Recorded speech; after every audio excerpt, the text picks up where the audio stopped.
하나님 아버지, 오늘도 저희들을 말씀 앞으로 인도하심을 감사드립니다. 지혜와 계시의 영을 주시사 생명 안으로 저희들을 인도하여 주시고 생명을 증거하는 주의 백성으로 저희들을 만들어 주옵소서. 예수님 이름으로 기도드리옵나이다. 아멘. 하나님 말씀 요한복음 6장 45절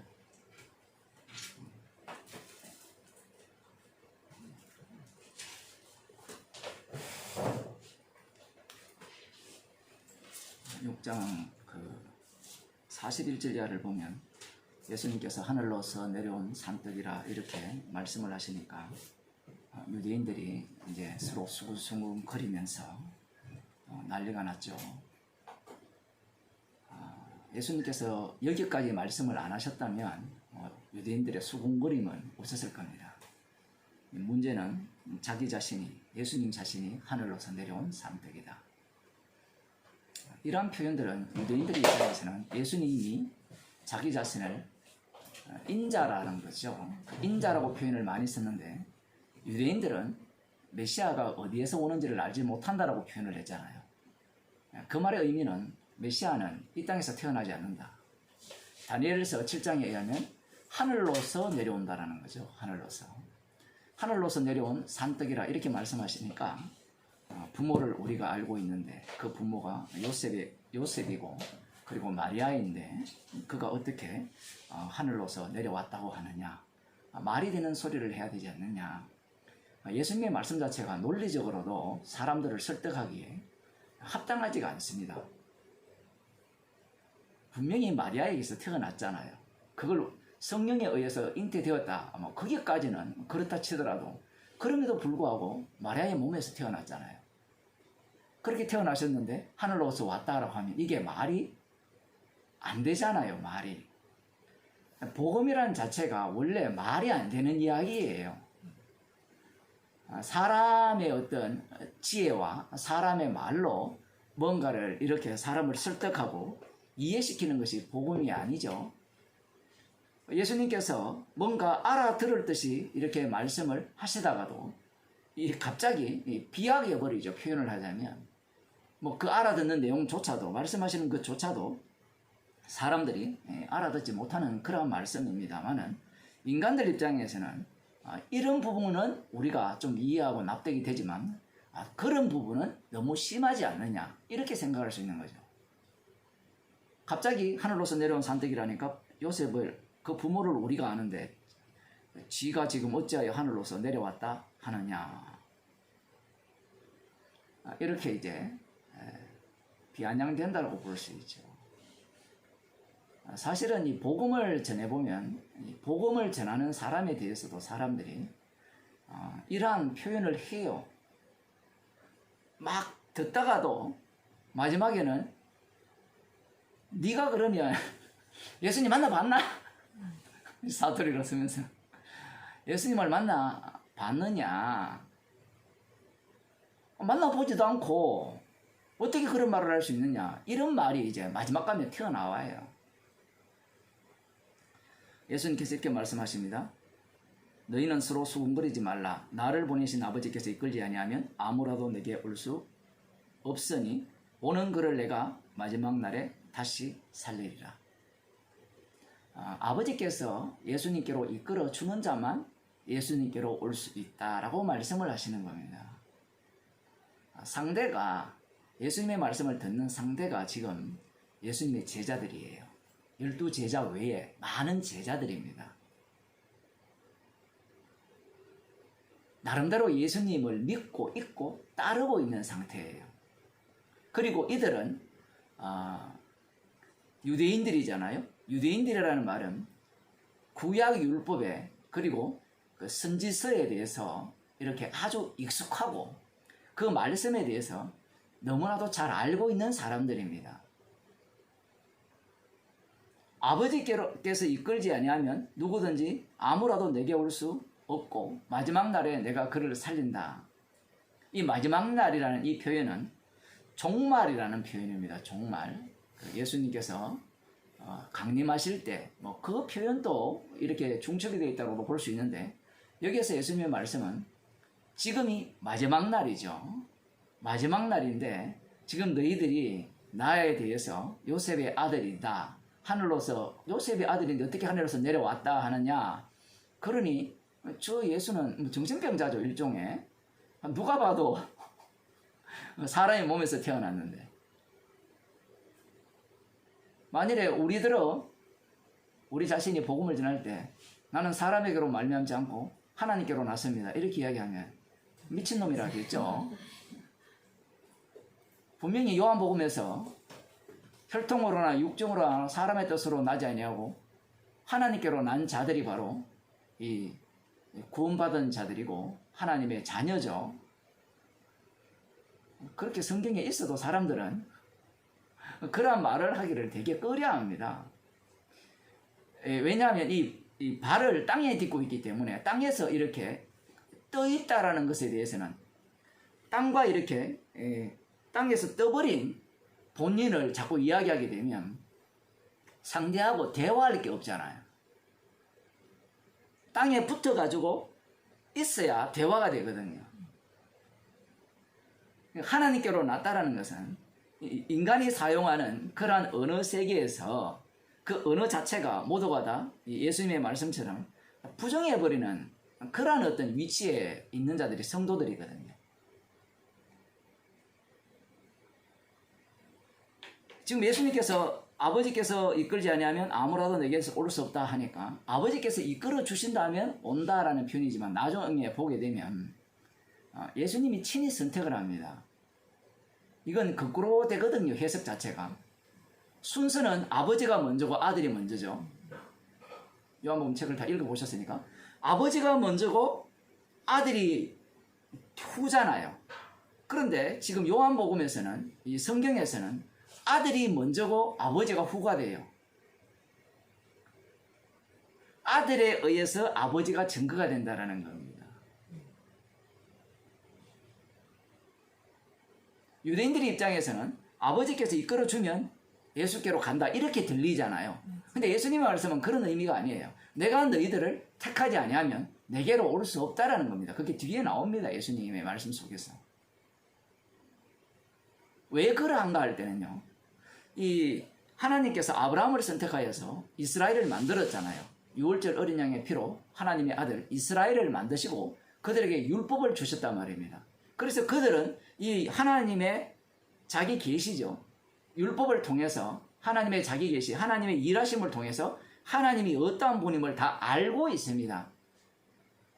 다 알고 있다는 것은 구약을 통해서 창세기부터 말라기를 통해서 율법과 선지서를 통해서 하나님이 어떤 분이라는 것은 정답을 그들을 꿰뚫고 있는 거예요. 그러니 그들 속에 답이 있다는 겁니다. 그런데 이들에게서 아버지께서 내게 이끌지 아니하면 아무도 내게 올 수 없다라고 하는 순간 그들은 그러한 내용이 구약에 없거든요. 그리고 그들이 기껏해야 이해하는 게 아버지께서 우리를 너에게 이끌어야 되는구나. 이 해석밖에 안 나와요. 순서 자체가. 근데 예수님의 말씀은 정반대예요. 내가 너희를 택한다는 겁니다. 내가 너희를 이끌면 그가 곧 아버지의 이끌림을 받은 자고 뒤에 곧 나오겠지만 그가 곧 아버지의 가르침을 하나님의 가르침을 받은 자가 된다라는 겁니다. 왜 이렇게 당신은 순서를 바꾸느냐? 우리의 상식으로는 하나님이 아버지가 먼저 계시고 그 다음 아들이 있는 것이 상식이잖아요. 논리적 순서가. 문제는 하나님이 먼저 되어지면 그 하나님이 유대인들의 하나님이 되기 때문에 우상이 된다는 사실입니다.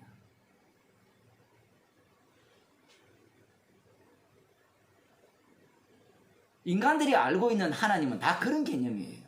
그래서 이 성령을 받게 되면 본인이 믿고자 하는 하나님이 유대교의 하나님을 알게 돼요.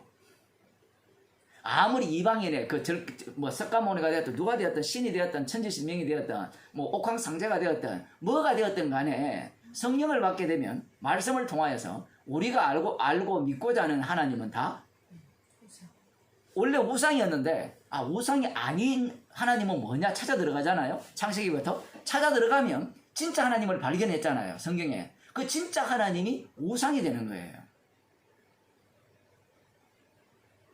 그러한 내막을 지금 이렇게 깔고 있는 겁니다. 그래서 그 아버지께서 이끌어주는 자만 내게 올 수 있고 이끌어주지 아무도 올 수 없고 내가 마지막 날에 다시 살리리라. 이 말씀의 의미가 그런 말씀이에요. 예수님이 종말에 오신 분이죠. 예수님이 오셨다는 것은 세상이 끝났다라는 거고, 예수님이 어떤 분인가 하면 예수님이 구원할 자는 구원한다는 얘기예요. 내가 마지막 날에 다시 살리라는 것은 예수님이 이 땅에 오심으로 말미암아 요한복음 1장부터 시작되는 게 세상이 어둠이라 있죠. 세상이 어둠이라 했으니까 세상 모두는 다 죽었다 이 얘기입니다. 선악과를 따먹었을 때 이미 그 죽은 상태가 예수님이 오심으로 말미암아 이 세상 자체는 진짜 죽은 상태로 드러난 거예요. 빛이 어둠에 비치되 어둠이 깨닫지 못했다는 것은 죽은 자이기 때문에 깨닫지 못하는 거거든요. 예수님께서 마지막 날에 다시 살리리라. 내게 오는 그를, 이것은 순서로는 오는 그를 마지막 날에 다시 살리지만 사실은 이 순서가 또 바뀌었죠. 예수님이 살리는 자만 어떻게 와요? 예수님께 오게 되죠. 그러면 왜 예수님께서 말씀을 하실 때 나처럼 저처럼 이렇게 순서를 뒤집어서 말씀하지 않고 이렇게 말씀하시느냐라고 하면 인간은 어떻게 말해도 못 알아들어요. 내가 마지막 날에 살린 자만 나에게 온다 이렇게 표현해도 인간들은 어떻게 해석하는가 하면 내가 예수님께 가면 예수님이 나를 살린다 그렇게 해석을 하잖아요. 예수를 내가 믿어야 구원 얻는다 생각하지, 예수님이 우리에게 십자가의 피 은혜를 그 능력을 부어줬기 때문에 믿는다고 사람들은 생각을 안 하잖아요. 오늘날 모든 교회가 자기가 예수를 믿는다고 하지 예수님이 십자가를 붙든다고 하지 주님의 피 능력이 우리를 살리셨고 우리를 이끌어 간다고 생각하지 않습니다. 내가 믿지 아니하면 안 된다는 게 인간들의 생각이거든요. 어떻게 말하든 인간들은 못 알아듣게 되어 있어요. 왜 못 알아듣는가 하면 이 언어라는 자체가 사람의 언어이기 때문에 그래요. 사람은 사람의 언어로서 명확하게 분명하게 말씀을 하면 알아들을 수 있을 거라 생각하는데 지금 예수님께서 이 자신을 따르는 제자들이죠. 그 많은 제자들에게 지금 이 말씀을 하셨을 때 언어에 대해서 불명확하게 말씀하셨습니까? 아주 명확하게 말씀하셨죠. 명확하게 말씀하셨으니까 쥐가 요셉의 아들인데 어떻게 하늘로서 왔다 하느냐 이렇게 이야기를 하잖아요. 언어는 다 알아들었어요. 그런데 하늘로서 왔다는 말 그리고 요셉의 아들로 태어난 이런 이야기 자체를 이들이 보는 안목 자체가 눈이 사도행전할 때 말씀드렸잖아요. 이미 눈이 어땠어요? 눈이 감겼고 마음은 둔하게 되었고 귀가 닫혔기 때문에 못 알아들을 수밖에 없죠. 그러면 그 눈이 감기고 귀가 닫혔고 마음이 둔한 모습 자체가 뭔가 하면 오늘날 똑똑하다는 인간들의 모습, 우리들의 모습이라는 겁니다. 유대인들이 얼마나 지혜롭고 얼마나 똑똑하고 그들은 잠언서를 얼마나 열심히 외웠을까요? 예? 지혜의 말씀들, 시편, 잠언서, 욥기, 아가서 이런 말씀들을 얼마나 달달달달 외우고 읽었을까요? 거기에 모든 지혜의 총화가 다 나오잖아요. 그러한 것들이 그들 속에 그대로 담겨 있는 겁니다. 그렇게 담고 있으면서 예수님의 말씀을 들으면서 그들은 예수님의 말씀을 이렇게 판단을 하는데 예수님의 말씀은 내게 아버지께서 이끄는 자 그런 자들만 나에게 올 것이고 그런 자들 내가 마지막 날에 다시 살린다 이렇게 표현을 하는 거예요. 그러면 어떻게 해석할까요? 사람들이 이 본문을 보면서 우리가 예수님께로 가면 예수님이 마지막 날에 우리를 살리는구나.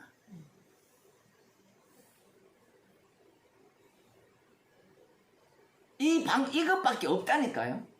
아무리 주님이 성령을 주셔서 믿게 한다 하더라도 우리는 어떤 생각이냐면 내가 안 믿으면 어떻게 되겠나요? 내가 안 믿으면. 내가 안 나오면, 내가 안 전하면 어떻게 복음이 전파됩니까? 그런 생각을 사람들이 다 갖고 있잖아요. 내가 안 오면. 그들 속에는 무엇이 없느냐 할 때는 주님이 하신다라는 게 하나도 없어요. 선악과를 먹었기 때문에 이미 하나님같이 되기 때문에 이 세상의 모든 일은 내가 한다고 생각해요. 사실은 그렇지 않죠. 천지를 창조하실 때 하나님께서 말씀으로 천지를 창조하실 때 말씀하신 대로 세상이 다 그대로 되어졌죠.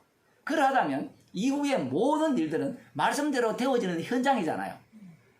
선악과를 따먹은 이유도 마찬가지입니다. 원래 처음부터 아버지와 아들과의 그 언약, 약속, 아들이 십자가 지셔서 만유의 주가 되는 그래서 그 주님이 지옥 보낼 자는 지옥 보내고 천국 보낼 자는 천국 보내는 그러한 어떤 계획 속에 말씀대로 되어짐 속에 세상은 돌아가거든요. 그런데 그 속에 있는 인간들은 그렇지 않다라는 거죠. 내가 어떻게 하느냐에 따라서 세상은 달라질 거고 내가 어떻게 행동하느냐에 따라서 구원과 이 지옥 가는 것이 이렇게 갈림길에서 이렇게 나누어질 수 있다. 그런 생각을 인간들은 갖고 있는 겁니다. 뭐 조금 더 이렇게 엄밀히 들어가면 그것조차도 주님이 말씀대로 되어짐인데 자칫하면 말장난 되죠. 인간들은 이것까지도 받아들여가지고 그렇죠 이래가요. 또 인간은 끊을 줄을 모릅니다. 지가 하나님이기 때문에. 피조물은 주님에 의해서 끊김을 당해야 되거든요. 날마다 끊김을 당해야 되는데 그러한 어떤 사고 논리를 통해서 결국은 뭐예요? 뭐라고 이야기하는 거면 가룟 유다가 예수님을 팔아먹는 것도 주님의 계획 속에 들어있으니까 그 다음 하고 싶은 얘기가 뭐예요? 주의 뜻을 다 잘 수행했죠. 그러면 어디 가야 돼요? 이런 논리가 나오는 거예요. 웃을 일이 아니에요. 머리 좋은 사람은 이 말씀을 들어보면 논리가 그런 식으로 다 전개되거든요. 칼바르트가 굉장히 괜찮은 신학자라 보수에서는 완전히 엄청나게 욕을 하지만 약간 이렇게 보수에서 벗어나면 괜찮은 신학자를 얘기하는데 그 사람을 비판할 때 보수에서 만인 구원론을 주장한다는 거죠. 그 사람이 왜 그렇게 가는가 하면 성경을 연구를 해보면 방금 그 논리가 나오거든요. 그러니까 성경을 대충 본 사람들은 자기가 신념을 믿잖아요. 천국 보낸 자는 천국 가고 지옥 보낸 지옥 보낸다. 하나님이 그렇게 하신다 했는데 성경을 창세기부터 쫙 풀어보는 겁니다. 다 들어가고 성경 공부 안 하는 사람들은 그런 거 몰라요. 들어가 보면 이 하나님께서 세상을 어떻게 다스리는까지 다 아는 거예요. 말씀 운동이 그런 케이스거든요. 박용계가 처음부터 그렇게 하려고 한 게 아니거든요. 근데 들어가 보니까 약속과 성취 이 내용이 그대로 담겨있고 이 모든 일은 하나님이 하시더라. 다 맞는 말이거든요. 맞는 말인데 거기에 있어서 하나님께서 요구하시는 바가 뭐예요? 그걸 믿으라는 얘기예요? 아니죠. 주님께서 십자가로 어떻게 그들이 갖고 있는 그 틀 속에서 십자가로 다 이루어내버리면 인간 자체는 죄인이 되어버리거든요. 근데 연구를 해보니까 죄인이 되는 것은 너무 좁아요. 안목이 너무 작다고요. 크게 봐야죠, 세상을. 죄인 되는 그 속에 십자가에서 다 이루심이 담겨있고 온 우주 만물의 원리가 다 들어있거든요. 창조하신 목적이 다 들어있단 말이에요. 그런데 인간의 눈에는 지가 하나님이 되었기 때문에 더 크게 봐야 된다는 거예요. 그래서 성경을 볼 때 크게 보라는 거예요. 크게. 넓게 봐야 되죠. 항상 애들한테 가르칠 때 세상을 좁게 보지 말고 크게 봐라 그러잖아요. 근데 주님은 죄인을 부르러 왔다는 거예요. 아이고 꼴난 죄인 부르러 온 그게 만유의 주냐. 사람들은 그렇게 생각해요. 그것은 지가 신이기 때문에 그래요. 지가 하나님과 같이 되었기 때문에 그런 생각을 갖는 겁니다. 이 예수님의 말씀도 마찬가지죠. 이렇게 마지막 날에 다시 살린다. 이끌어주는 자만, 아버지께서 나에게 이끌어주는 자만 내게 올 것이고 그 사람은 내가 마지막 날에 다시 살린다. 이렇게 말씀을 하실 때 인간들은 자기가 신이기 때문에 유대인들은 기분 나쁘죠. 이들은 안 듣지만 이미 우리는 그 유대인을 뛰어넘었다라고 생각하잖아요. 뛰어넘었다 생각하니까 이 말씀을 어떻게 해석하는가 하면 유대인식으로 해석하는 거예요. 예수님께로 가면 예수님께서 마지막 날에 우리를 살릴 거라. 이렇게 들어가는 겁니다. 선지자의 글에 저희가 다 하나님의 가르치심을 받으리라 기록되었은즉 아버지께 듣고 배운 사람마다 내게로 오느니라. 정말 놀라운 말씀을 하시죠. 자, 이게 이사야 54장에서 말씀하신 예언입니다. 이사야 54장 13절을 한번 봅시다.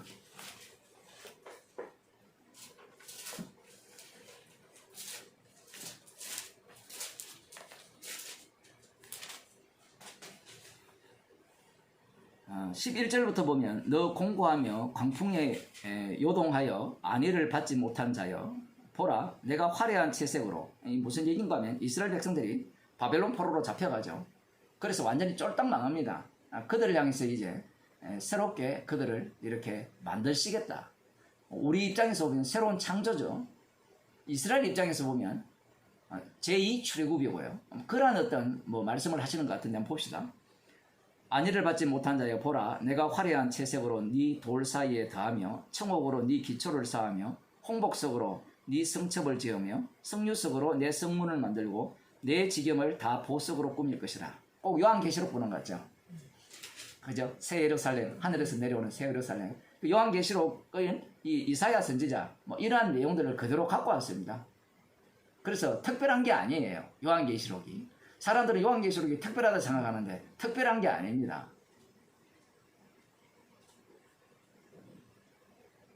여기에 보면 이제 이스라엘을 얼마나 화려하게 꾸밀 것인가, 거기에 대한 이 뭐 성문을 만들고 이런 표현을 함으로 말미암아 이스라엘을 이렇게 아름답게 그리고 견고하게 하나님께서 만드실 것이라는 것을 예언하고 계시는데, 그 13절에 보면 그러한 성이 만들어지고 네 모든 자녀는 여호와의 교훈을 받을 것이니 네 자녀는 크게 평강할 것이며, 이렇게 나옵니다.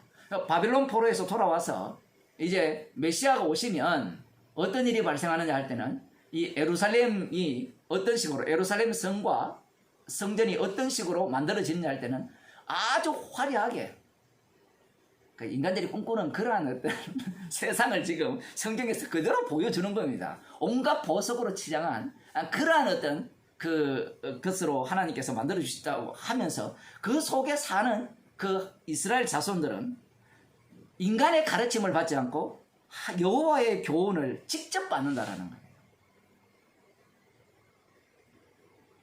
인간의 가르침이라는 것이 어떠했느냐? 과거 이스라엘을 돌아보면 인간의 가르침을 안 들었죠. 이게 어떤 의미인가 하면 이런 겁니다. 하나님께서 선지자들을 통해서 이스라엘 백성들에게 가르쳤잖아요.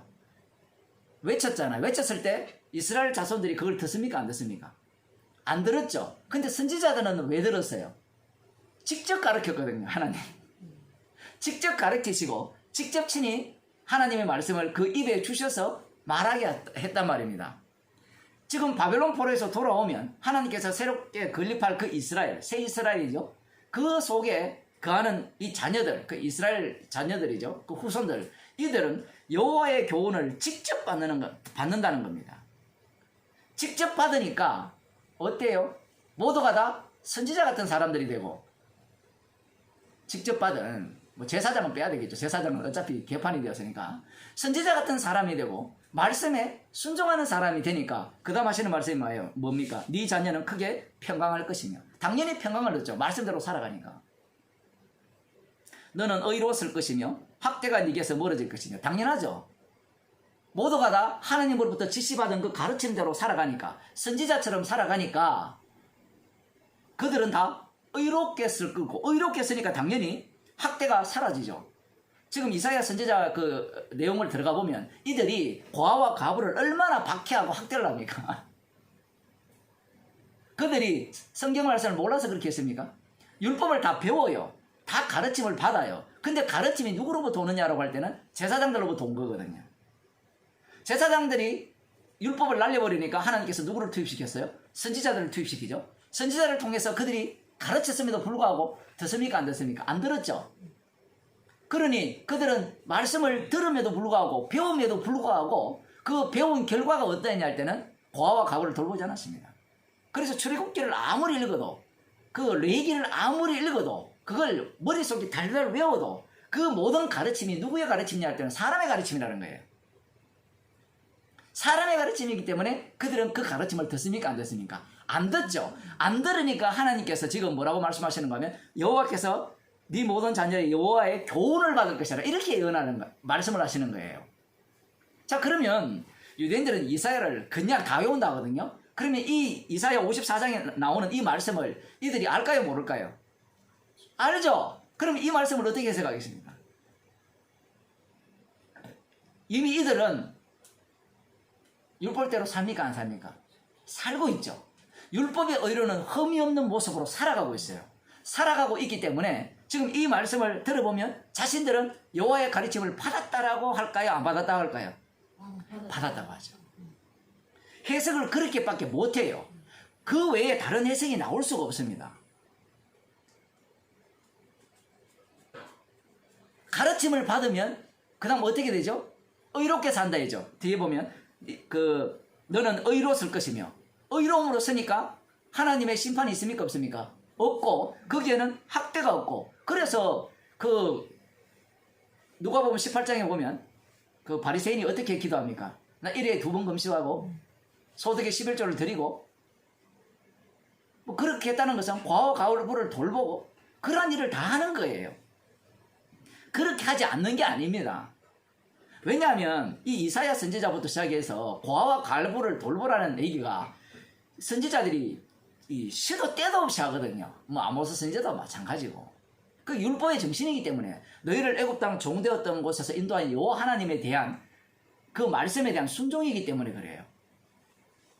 그래서 지금 이들이 말씀대로 살아가는 입장에서 이 말씀을 듣기 때문에 자신들은 여호와의 교훈을 받았다는 거예요. 받았기 때문에 그 다음 필요한 게 뭐예요? 메시아가 필요하죠. 이미 교훈을 다 받았기 때문에. 이들은 이 말씀이 하나님이 직접 오셔서 직접 가르친다고는 생각을 못하는 거예요. 왜 그런가 하면 과거와 비교를 하잖아요. 과거와 비교. 조상들은 말씀의 가르침을 안 들었고 순종하지 않았지만 자신들은 말씀의 가르침을 듣고 순종하기 때문에 마치 자신들은 선지자처럼 핍박받은 선지자들의 그 자리에 자기들을 위치해 놓고 있는 거예요. 우리가 만일에 조상시대에 살았다면 선지자들을 핍박하지 않았을 것이다. 이 말이 그런 의미예요. 그 자신들은 선지자 계열로 같이 이렇게 합류되어 있는 겁니다. 그래서 지금 이 말씀 자체를 보게 되면 유대인들이 이 말씀을 통하여서 이 말씀이 지금 그 이루어진 큰 상태 이렇게 해석을 한다고 볼 수 있죠. 그래서 지금 메시아만 오면 모든 게 완료가 된다는 거예요. 독특하죠, 해석이. 조금 전에 요한복음에서도 이끌어 주시면 내가 마지막 날에 살린다니까 살린 자만 이끌림을 받는 건데 이런 해석도 다 그런 식의 해석이죠. 학대가 네게서 멀어질 것이며 네가 두려워 아니할 것이며 공포 그것도 너를 가까이 못할 것이라. 당연하죠. 말씀대로 살아가니까 율법대로 살아가니까 하나님의 가르침을 직접 받으니까 직접 받는다는 이 말은 그냥 듣기만 하는 게 아니라 실제로 살아가기 때문에 하나님께서 율법에서 말씀하신 저주가 너희에게 임하지 않죠. 멸망이 없을 것이라는 겁니다. 이들은 혹독한 하나님의 저주를 당해봤잖아요. 북이스라엘도 마찬가지고 남유다도 마찬가지고 아수르와 바벨론에 의해서 얼마나 이 혹독한 그 괴로움을 당했습니까? 사람의 눈으로는 볼 수 없는 그러한 뭐 오늘은 네 아들 잡아먹고 내일은 네 아들 잡아먹고 이런 일부터 시작해서 별의별 일들이 다 있었잖아요. 그러한 일들이 없을 것이라는 겁니다. 그들이 모일지라도 나로 말미암지 아니한 것이니 누구든지 모여 너를 치는 자는 너를 인하여 패망하리라. 이제는 건드렸다 하면 모두가 다 패망하게 돼 있어요. 지금 이런 나라를 기다리고 있는 겁니다. 누가? 유대인들이. 예수님을 임금으로 삼으려고 했던 자들 이런 나라를 기다리고 있는 거예요. 건드리면 어떻게? 패망한다. 근데 재밌는 표현은 그들이 모일지라도 나로 말미암지 아니한 것이니 이런 표현이죠. 여호와께로 말미암지 않는 게 있습니까? 없죠. 근데 이렇게 표현하는 이유는 이미 이사야에서 이 아수르나 바벨론 자체를 하나님의 몽둥이로 써서 하나님이 보냈다라고 하죠.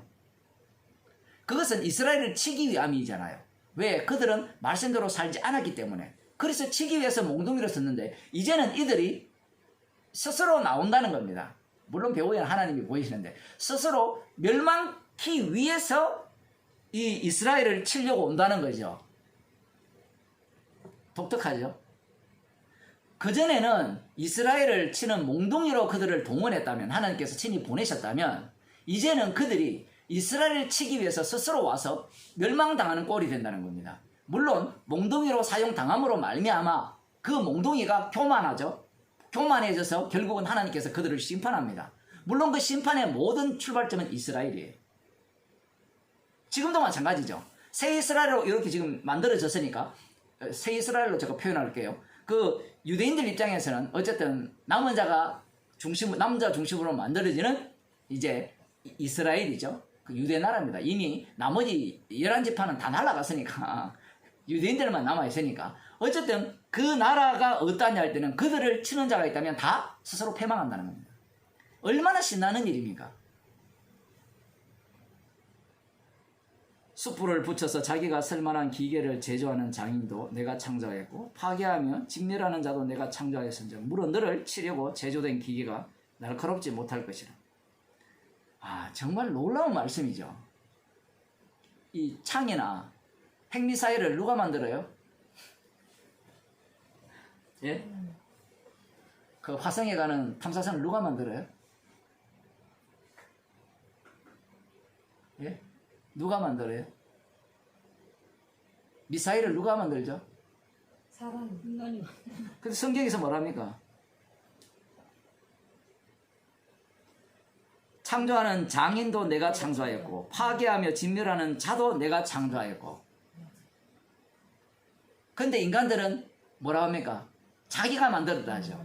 자기가 만들었으니까 내 마음대로 그 기계를 사용해서 핵을 터뜨리든지 총을 쏘든지 하겠다는데 여호와의 말씀은 뭐라고 합니까? 물어 너를 치려고 제도된 기계가 날카롭지 못할 것이며 못 건드린다 하죠.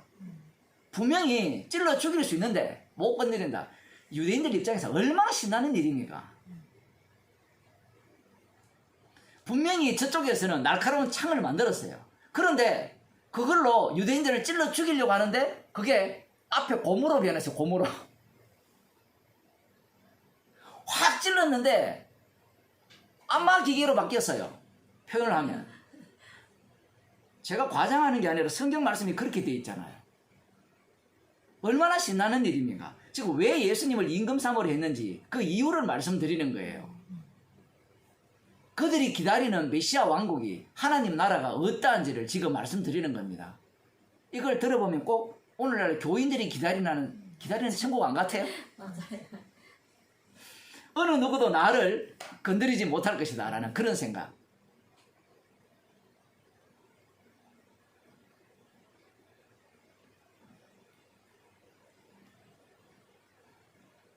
무릇 일어나 너를 대적하여 송사하는 혀는 네게 정죄를 당하리니 이는 여호와의 종들의 기업이요 이는 그들이 내게서 얻은 의인이라 여호와의 말이니라.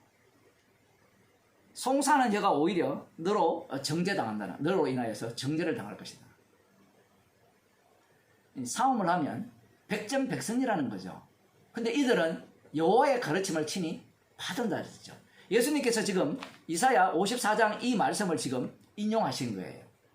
이 말씀을 언제 일어나는 일이죠? 마지막 때, 종말에 일어나는 일입니다. 종말에 일어나는 일인데 우리 같으면 이런 생각을 하겠죠. 그래, 당신 말이 맞지. 그러면서 그래, 믿겠어. 믿을 테니까 이사야 54장에 예언된 그러한 상태로 우리를 만들어달라 이렇게 요구할 겁니다.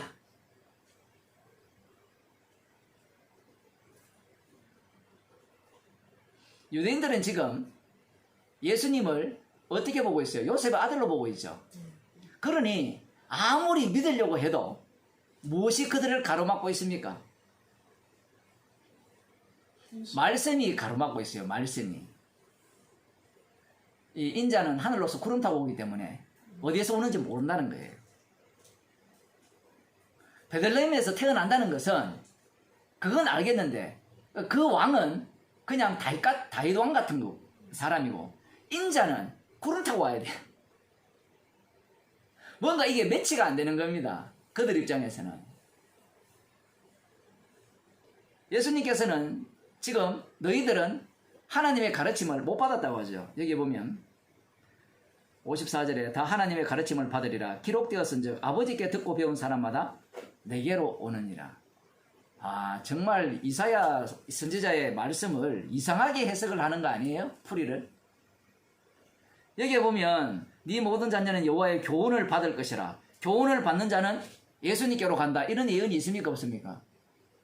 없죠. 근데 예수님의 말씀은 가르침을 받는 자가 내게 온다라고 해버리죠. 또 반복되는 이야기지만 가르침을 받으면 예수님께 갑니까? 아니에요. 예수님께서 불러주시는 자만 가르침을 받은 자예요. 그 순서가 계속해서 바뀌는 겁니다.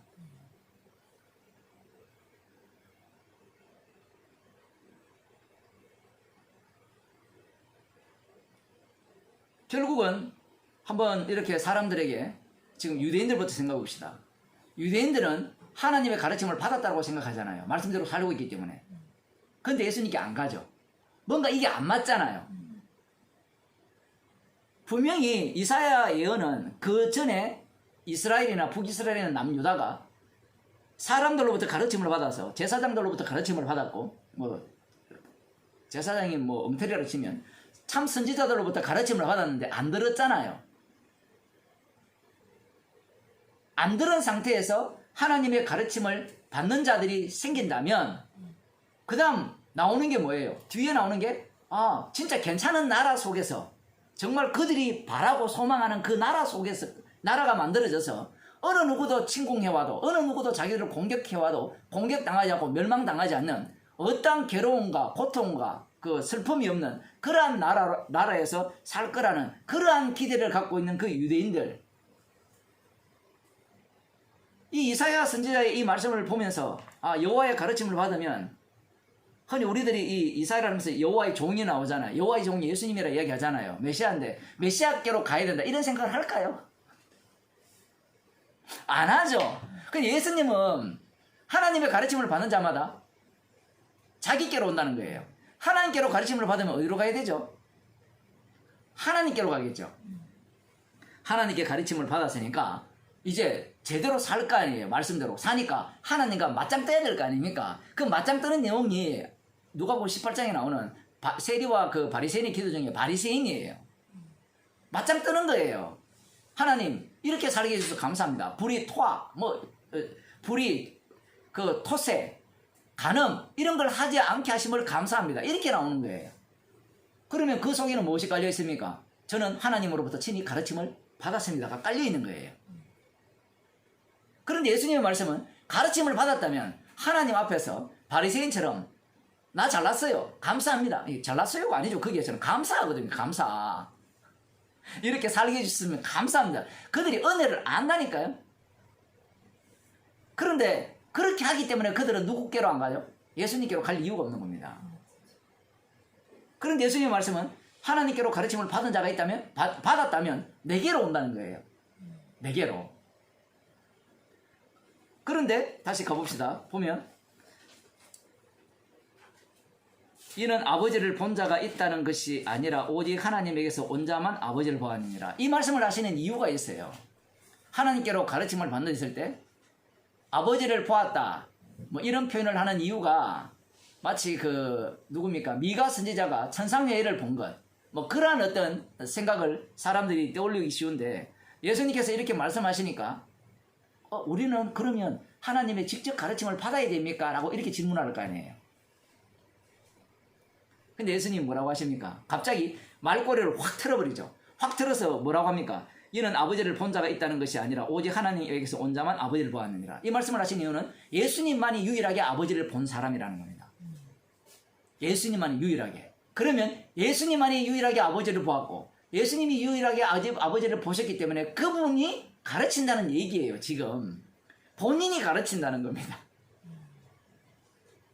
너희들이 지금 나에게 오고 싶으냐? 임금 삼고 싶어 했잖아요. 어제 저녁에 제가 설교한 게 그런 내용인데 임금 삼고 싶어 했다면 어떤 말을 듣더라도 어떤 난간이 있더라도 이게 헤쳐나가서 임금을 삼으면 되잖아요. 그런데 왜 예수님의 말씀에 의해서 그 임금 삼는 것이 시들어져 버리느냐 이 얘기입니다. 그것은 바로 십자가의 능력이에요. 인간들은 자기 마음을 자기가 몰라요. 우리 마음도 우리 자신이 몰라요. 뭐 이 순간에 기뻤다가 저 순간에 뭐 슬펐다가 완전 정신병이죠. 우리 자신을 보면 보고만 안다고 뭐 괜찮은 것 같아요. 똑같아요. 마찬가지예요. 복음 알아도 똑같습니다. 복음을 알면 뭔가 복음 알기 전과 뭔가 다른 새로운 삶을 살 수 있을 것 같잖아요. 지금 그게 바로 유대인들의 착각이죠. 하나님의 가르침을 받으면 뭔가 그전과 전혀 다른다 생각하니까 예수님께로 갈 일이 없잖아요. 오히려 예수님의 가르침을 직접 받으면 어떻게 돼요? 죄인종의 het새가 되고 그분이 시키는 대로 사는 겁니다. 완전히 그 로마서 7장을 보면 사도 바울이 정신병자잖아요. 내 속에 다른 법이 나를 사로잡아 오는도다. 오라 공고한 사람이라. 누가 이 사망의 몸에서 나를 건져내라. 내가 예수 그리스도로 말미암아 감사리로다. 내 속에 누가 있죠? 둘이나 있잖아요. 둘이 있는데 또 하나 더 있어요. 감사는 나 또 있어요. 도대체 몇 명입니까? 이 프로이드의 그 인간을 분석, 뭐, 이렇게 나눌 때, 뭐, 자아, 초자와 이드, 이렇게 나누는 것과 거의 똑같은 이야기거든요. 성경을 좀 봤으니까 그런 이야기를 하는 겁니다.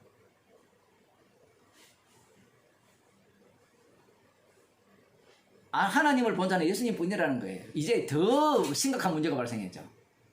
하나님을 보고 살아난 자가 아무도 없거든요. 모세의 경우에도 디모스밖에 못 봤고. 근데 예수님은 하나님을 봤다라는 겁니다. 하나님을 봤다는 것은 그 다음 무슨 얘기가 깔려 있어요? 하나님의 가르침을 직접 받았다는 거예요. 예수님이. 아버지의 뜻을 행하러 오셨잖아요. 예수님이. 아버지의 지시를 예수님이 온몸에 다 받았다는 겁니다. 표현을 하면. 그러면 1차적으로 그 하나님의 가르침을 받으리라는 이 말씀은 예수님께 적용이 되는 거예요. 인간에게 적용되는 거 아닙니다.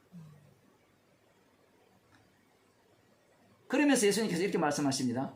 진실로 진실로 너희에게 이르노니 믿는 자는 영생을 가졌나니. 갑자기 믿음을 요구하죠. 믿는 자는 영생을 가졌다. 이런 말씀들 자체가 지금 이성적으로 납득이 안 되는 말씀이에요. 갑자기 믿는 자는.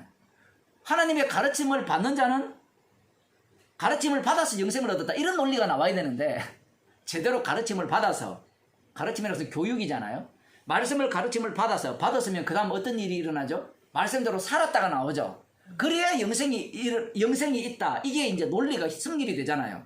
그 5장에서도 그렇게 나오잖아요. 유대인들이 성경에서 영생을 얻는 줄 상고하고, 영생을 얻는 줄 알고 성경을 상고한다 했잖아요. 그 원리를 이들이 담고 있는 거예요. 그리고 주님의 그 하나님의 가르침을 받았다면 말씀대로 살아가니까, 살았으니까 너가 영생을 얻는다. 이래 나와야 되는데 예수님의 말씀은 내가 하나님 아버지를 본 당사자고, 그러고서 나를 믿는 자는 영생을 가졌다. 이래 돼버려요. 논리가. 자, 가르침 받는 것과 믿는 것은 같아요, 달라요?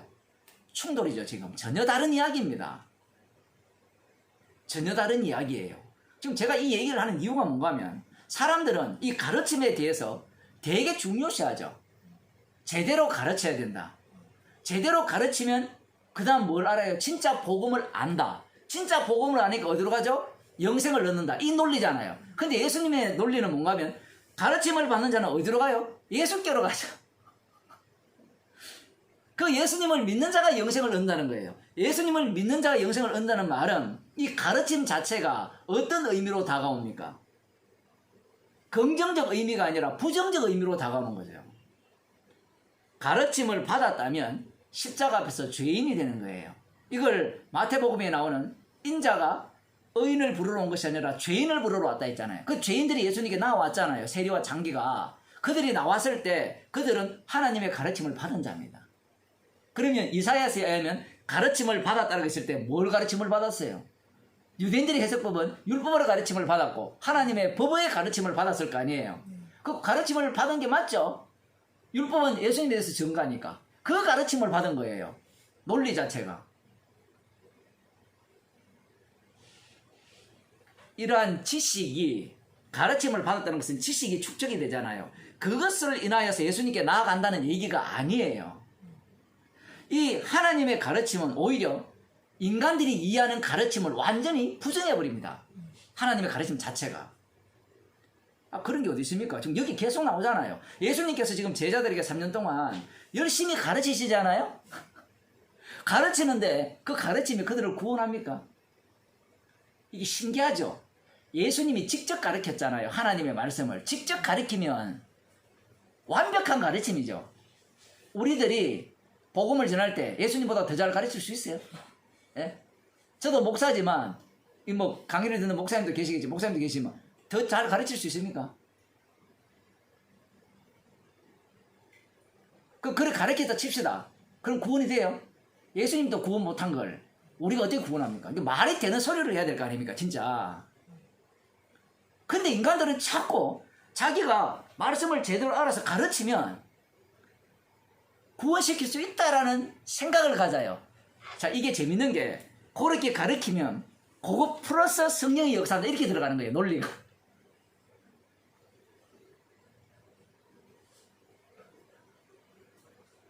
이러한 논리가 얼마나 어리석습니까? 왜냐하면 예수님의 가르침 자체가 뭐였어요? 십자가였거든. 십자가. 인간들에게는 가르침이 가르침으로 보이죠. 지식을 가르친다고 생각할 뿐인데 예수님의 모든 나오는 말씀은 자기의 죽으심을 전하는 내용이었단 말이에요. 그런데 그 가르침이 죽으심을 전한다는 걸 어떻게 아느냐 얘기입니다. 제자들은 모르죠. 가르쳐서 그걸 압니까? 모르죠. 성령을 받아야 되잖아요.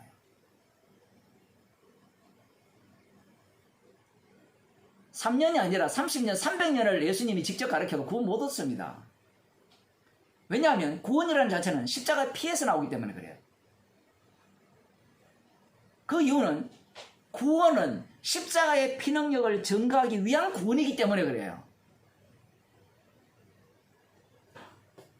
인간 구원을 위한 것이라면 가르쳐서 구원시키면 돼요. 인간들이 갖고 있는 논리에 의하면. 그러나 성경에서 말씀하는 구원은 어린 양의 피 공로를 자랑케 하기 위한 구원과 동시에 그 구원이 있음으로 말미암아 무엇이 또 동시에 생깁니까? 지옥 보내는 것도 있죠. 저주가 그 속에 깔려 있잖아요. 그 저주가 또 어디에서 나옵니까? 십자가의 피 능력에서 나오는 거거든요.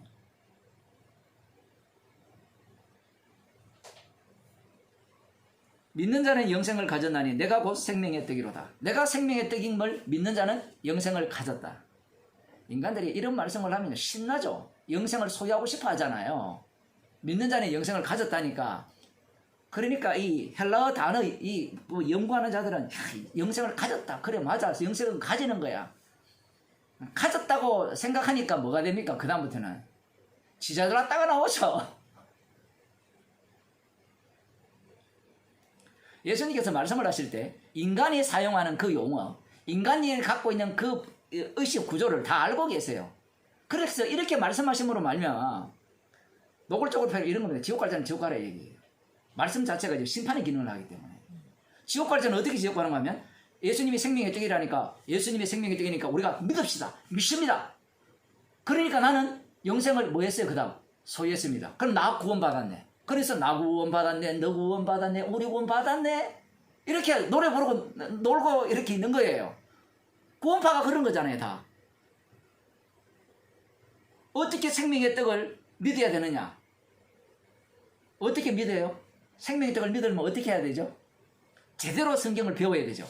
제대로 성경을 배우면 생명의 떡이 예수님을 알고, 그러면 제대로 배우는 내용을 들어보면 예수님의 십자가의 피가 우리의 모든 죄를 용서했다는 겁니다. 과거의 죄, 현재의 죄, 미래의 죄를 다 용서했다는 거예요. 그런데 이전에 다른 이 기독교들은 이 십자가의 피로 다 용서했다는 걸 부정한다는 거예요. 그러니 우리는 십자가의 피로 다 용서한 걸 믿읍시다. 믿습니까? 아멘. 몇 날 며칠 날 믿었어요. 예? 그들의 말이요, 우리가 볼 때는 우습게 들릴지 모르지만 모두가 다 그러한 어떤 그 욕망이 있어요. 자기의 구원을 확신하고 싶어 하는데 그 자기가 중생한 날짜, 그 날짜를 진짜 이렇게 알고 싶어 해요. 성경에도 그런 내용이 좀 많거든요. 그 야곱이 이스라엘 되는 것이라든가 이름을 바꿔주는 것. 그 게바가, 그 베드로가 요한 애들이 시몬을 게바로 이렇게 호칭하는 그러한 장면. 근데 그런 것도 말도 안 되거든요. 처음부터 이미 야곱은 뭐였어요? 사랑했잖아요. 그러니까 날짜 자체가 의미 있어요, 없어요? 없는데 그 인간들은 그러한 날짜에 대해서 굉장히 중요시 여기죠. 그래야만 자기가 확정할 수 있잖아요. 내가 구원받았다라는 것을. 잠잘 때도 그걸 안 잊어야 되는데 운전할 때도 그걸 안 잊어야 되는데 그럴 것 같으면 다 죽었죠, 벌써. 그러한 어떤 이 믿는 자는 영생을 가졌나니 이렇게 말씀을 하시니까 사람들은 이 영생을 소유해버리려고 하죠. 사람들은 다 영생을 소유라 생각하죠. 영생은 소유가 아니에요. 예수님의 말씀은 분명히 맞는 말씀이죠. 영생을 가진 거 맞죠? 가졌으니까 그 다음 뭐예요? 죽으라 얘기거든요. 네 몸은 네 것이 아니라는 얘기입니다. 예수님의 말씀은. 지금 이 예수님 말씀을 듣는 상대들은 예수님을 메시아로 임금으로 만들어가지고 그 다음 이 임금이 누구를 위해서 해야 되죠? 나를 위해 있어야 된다고 생각하고 있거든요. 지금 이사야 예언된 그 말씀이 여호와 하나님은 우리를 위해 계셔야 된다는 거예요. 우리를 위해서 우리를 친히 가르치신다라고 생각하는 겁니다. 근데 예수님 말씀은 그게 아니죠. 십자가에 못 박혀 죽으시는 자신을 위해서 새롭게 만들어지는 이스라엘이에요. 믿는 자는 영생을 가졌다.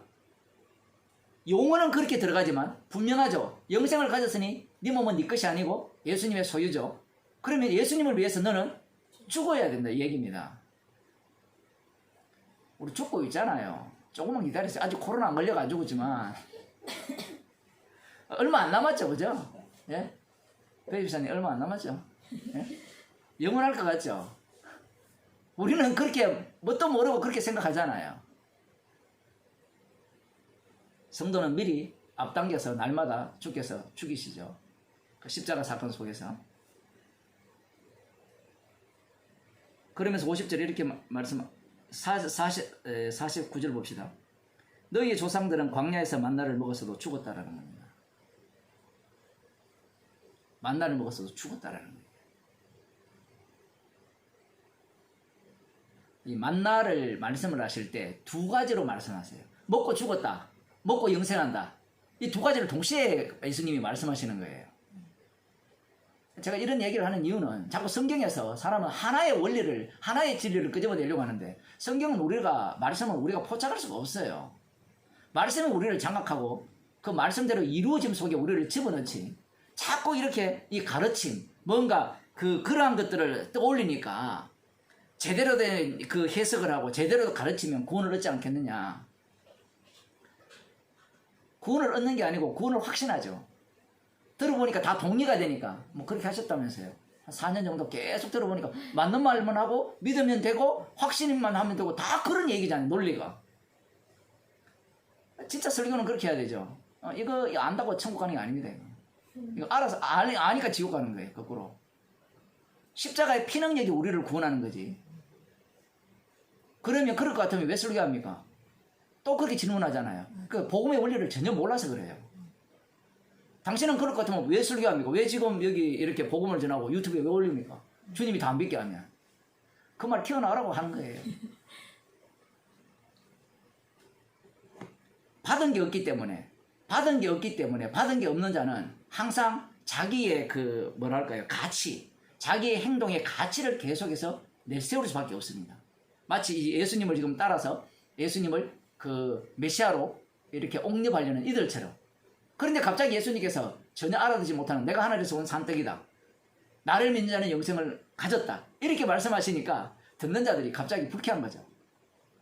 제발 알아듣는 말을 해라. 알아듣는 말이 뭔가 하면 설득이 되고 납득되는 말을 해라. 내가 이해되는 말을 해라는 겁니다. 이들의 입장에서는. 예수님이 사랑이 넘친다고요? 사랑 없어요. 하나도 지금 못 알아듣는데요. 상대가 지금. 나중에 보면 다 가거든요. 12제자만 덜렁거리 남아있는데 그들은 왜 안 갔느냐? 예수님이 12를 남겨놨어요. 하나는 마귀 새끼고 그 하나가 누군지 몰라요. 그거는 뭐 다음에 한번 보겠는데 지금 예수님께서 말씀을 알아듣는 말씀을 하셔야 되는데 못 알아듣는 말씀만 계속 하시는 거예요. 당연히 못 알아듣죠. 제가 그 사도행전 7장 할 때 그 말씀을 드렸잖아요. 이사야 선지자를 통해서 이미 선지자의 외침을 제대로 해석하는 순간 모두가 다 눈이 감겨지고 마음이 둔화해지고 귀가 어두워지게 된다라고 제가 말씀드렸잖아요. 상당히 중요한 얘기입니다. 구약을 이 선지자의 외침을 안 들었잖아요. 아하스 왕부터 시작하여서 안 들었으면 멸망당했잖아요. 그래서 이사야 선지자의 외침을 듣자라고 하면서 그 말씀을 제대로 해석하면서 그 해석을 자기에게 적용해서 기다리잖아요. 그 기다리는 것이 뭐냐라고 할 때는 그게 바로 눈이 감겼다는 증거예요. 그 증거가 예수님이 오셨을 때 그들은 예수님의 말씀을 이해도 못하고 예수님을 죽여버리잖아요. 희한하죠? 눈을 감기게 하기 위해서 이사야를 보냈잖아요. 그러면 우리는 이런 생각하죠. 눈을 감기게 하기 위해서 보냈으니까 아하스 왕은 못 알아듣게 하기 위해서 갔다. 이렇게만 그 정도만 생각하잖아요. 그런데 그 아하스 왕이 못 알아들은 것뿐만 아니라 아하스 왕에게 요청한 그것에 대해서 아하스 왕이 거절한 것이 잘못되었다라고 해석하는 사람들이 대부분이잖아요. 유대인들이. 우리들도 마찬가지고. 그 잘못되었으니까 우리는 이사야의 말을 들어야 된다라고 할 거 아니에요. 가르칠 때. 그게 바로 소경의 증거라는 얘기입니다. 진짜 어렵죠. 이런 것들이. 우리가 갖고 있는 상식을 다 깨버리잖아요. 지금 그러한 해석을 누가 갖고 합니까? 지금 유대인들이 하는 거예요. 한국교회에서 이런 이야기를 해요. 한국교회가 지금 엉망인 이유는 제대로 안 가르쳤다는 겁니다. 제대로 복음을 가르치고 제대로 성경을 가르치면 교인들의 변화가 있을 거라고 생각해요. 아예 노골적으로 성경을 무시합니다. 우리 어릴 때 그런 얘기를 많이 들었어요. 왜냐하면 그 당시에는 전부 다 무당식이잖아요. 목사들이. 그죠? 들어보면 맞는 말 같죠? 그 무당식이 구약의 이스라엘이나 북이스라엘이나 남유다 같았으면 요즘은 뭐예요? 그 강남의 3인방입니까? 그 홍정일부터 시작해서 그 사람들이 뭐 이동원 이런 사람들 나름대로 이제 뭐 성경신학을 갖고 와서 말씀대로 막 가르쳤잖아요. 맞아요? 그렇게 가르치면서 이제 박영선 목사까지 등장했잖아요. 그렇게 가르치면 뭔가 교회다운 교회, 성도다운 성도들이 될 거라 생각하잖아요. 되기는 뭐가 돼요? 안 된다니까요. 오히려 그렇게 가르침 받은 자들이 뭐합니까? 정치질 하죠. 정치질. 문재인 불러가라 이러고. 얼마나 웃기는 이야기입니까? 분명히 성경에 나왔죠. 권세자를 누가 세웠어요? 주님이 세웠죠. 하나님이 하지 말고 십자가에서 주님이 세웠습니다. 예. 십자가에서 주님이 세웠는데 물러가라 합니다. 왜 물러가라 할까요? 내가 뽑았다는 거예요. 아까 똑같은 거예요. 그 날카로운 창을 만드는 장인을 하나님이 만들었는데 하나님 빼버리고 내가 만들었다는 거예요. 내가 뽑았다는 겁니다. 그 성경 말씀을 하나도 안 믿는 거예요. 그러면 윤석열이나 뭐 황교안도 장로인가 뭐 그런 거. 최 감사원장도 그 장로인가 그렇거든요. 다 교인들이에요. 그 사람이 뭐 대통령 되면 새로운 세상 열립니까? 이명박 장로가 대통령 되니까 새 세상이 열렸어요.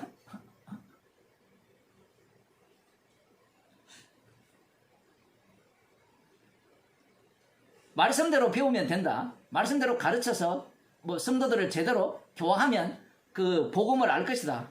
택도 없는 소리 하지 마세요. 그럼 목사님 말씀대로 가르치지 말까요? 말씀대로 가르치지 말까요? 라는 것도 성립이 안 돼요. 성령께서 시키는 대로 가르치면 돼요. 사람들은 이 복음 자체가 성령이 가르친다고 생각을 못하는 겁니다. 성령을 빼버리고 뭐로 가르친다고 생각해요? 사람의 지혜와 말로 가르친다고 생각하는 거예요. 지금 예수님의 말씀은 나중에 예수님 말씀하시거든요. 미리 63절을 봅시다. 살리는 것은 영이니 육은 무익하니라. 내가 너희에게 이런 말이 영이요 생명이라. 이렇게 얘기해버리면 게임 오버죠. 살리는 것은 영이니 육은 무익하고 내가 너희에게 말한 것은 뭐랍니까? 영이라 하죠. 생명이라 하죠. 영이요 생명이라. 이게 말이 돼요 지금? 예수님이 말씀을 하셨잖아요. 사람의 말을 했는데 하시는 말씀이 내가 너에게 이런 것은 영이요 생명이다 합니다. 이게 말이 됩니까 이게? 인간들이 갖고 있는 언어 체계를 다 깨버리는 거죠. 대화가 안 되는 사람이에요 예수님은. 예수님이 이 땅에 대화하러 오신 분이 아니죠. 처음부터. 뭐하러 오셨어요? 심판하러 오셨죠. 정말 이런 걸 좀 안 잊어야 되는데 뭐 안 잊을 수가 있습니까 우리가. 예수님이 심판하러 오셨어요. 만일 구원하러 오셨다면 대화하려고 하겠죠. 와서 대화하면서 설득시키고 이해시키고 납득시키잖아요. 예수님이 심판하러 오셨어요. 그러면 예수님이 구원도 하지 않습니까? 그 구원은 예수님의 심판 속에서 구원이 이루어져요. 예수님과 함께 심판받은 자만, 십자가에 못 박혀 죽은 자만 구원이 되는 겁니다. 지금 예수님의 말씀이 영이라 했잖아요. 그러면 듣는 사람들이 그게 어떻게 영이냐? 지 말이지. 눈이 가려져 있으니까 귀가 닫혀져 있고 마음이 둔하니까 예수님의 말귀를 못 알아듣죠. 성경이 와야 알아듣는데 성령이 온다는 것도 뭐 그것도 지 생각밖에 없으니까.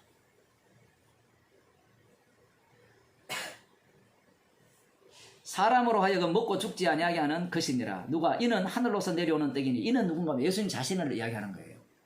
모세를 통해서 사실 하나님 내려주셨죠. 그 만나는 먹고 죽었습니다. 그 만나를 내려주신 이유는 먹고 죽으라고 주신 거예요. 그러면서 먹고 죽으라고 주시는 사실 말씀이 사람이 떡으로 사는 것이 아니라 하나님의 입에서 나오는 모든 말씀으로 살게 하려 함을 알게 하기 위해서 주셨다는 거예요. 지금 다시 말씀드립니다. 만나에 대한 해석이 여러 가지로 된다는 거예요. 인간의 죄성을 드러내는 그러한 요소들이 그대로 엄청나게 거기에 차곡차곡 쌓여 있는데, 만나를 주신 이유는 먹고 죽으라고 주신 거예요. 그러면 먹고 안 죽는 게 뭐냐? 진짜 만나 대신 예수님 자신이에요. 그래서 예수님이 내가 바로 하늘로서 내려오는 떡이다. 내려오는 떡이다. 이 표현이 재밌죠? 번역 잘 해놨습니다. 내려오는 떡. 내려온 떡이다가 아니고 내려오는 떡. 항상 내립니다. 만나가 매일매일 내렸죠. 지금 이런 표현을 하는 이유는 그런 겁니다. 사람들은 복음을 딱 들으면 나 이제 복음 알아서 구원받았다 이래 나오잖아요. 만나는 계속 내리고 있거든요. 하늘로서 계속 내리는 떡인데 안 내려주면 지옥 갑니다. 그러면 뭐와 충돌이 되죠? 한 번 구원받은 사람은 영원히 구원받는다 했는데, 창세년에 그리스도 안에 택했는데 당신의 그 논리는 무슨 논리야? 나오면 뭐라고 답변하겠어요? 그 사람은 말씀을 뭘로 봐요? 자기 구원론으로 보잖아요. 그렇게 생각한다는 자체가 다 자기 구원론이에요. 아까 설명했잖아요. 구원을 위한 십자가의 피가 아니라 십자가의 피를 증거하기 위한 구원이라 했잖아요. 그러다면 피가 계속 나와야 구원이죠. 그러면 그건 뭐 일회용이네요. 뭐 그렇게 생각하든 저렇게 생각하든 지금 예수님의 말씀은 하늘에서 계속 내려오는 떡이에요. 내려오는 떡. 한 번만 주는 게 아니고 계속해서 주시는 겁니다. 만나를 날마다 주셨잖아요. 히브리서에서는 예수님께서 영단번 제사를 드렸다 했잖아요. 다시는 제사를 드릴 필요 없다고 하잖아요. 그러니까 사람들이 그런 본문을 어떻게 생각합니까? 영단번 제사를 드렸으니까 우리는 이미 구원받았습니다. 이래 나와요.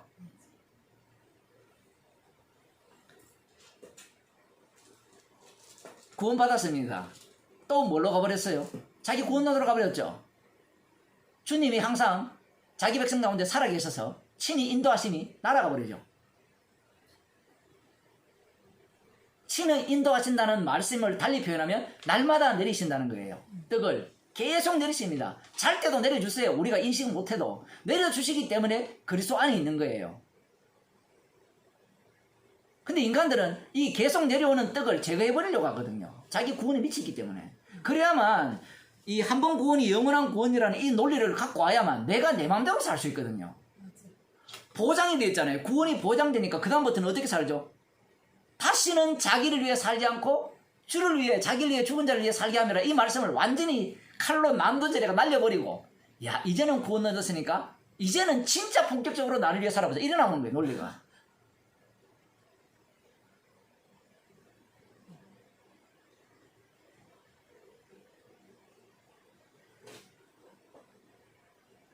사람으로 하여금 먹고 죽지 아니하게 하는 것이니라. 얼마나 신나는 일입니까? 그러니까 나는 하늘로서 내려온 산떡이니 사람이 이 떡을 먹으면 살리라. 나의 줄 떡은 곧 세상의 생명을 위한 내 사리로다 하시니라. 이제는 점점 더 어렵게 갑니다. 떡은 먹을 수 있잖아요. 이제는 내 살이다. 이렇게 나오거든요. 표현 자체가. 살을 아무리 연구해봐요. 답이 안 나옵니다. 여러분이 이 세상의 사고방식을 갖고 이 예수님의 말씀을 한번 풀어보세요. 무슨 답이 나와요? 이해도 안 되고 납득이 안 돼요. 고린도전서 2장을 한번 보겠습니다.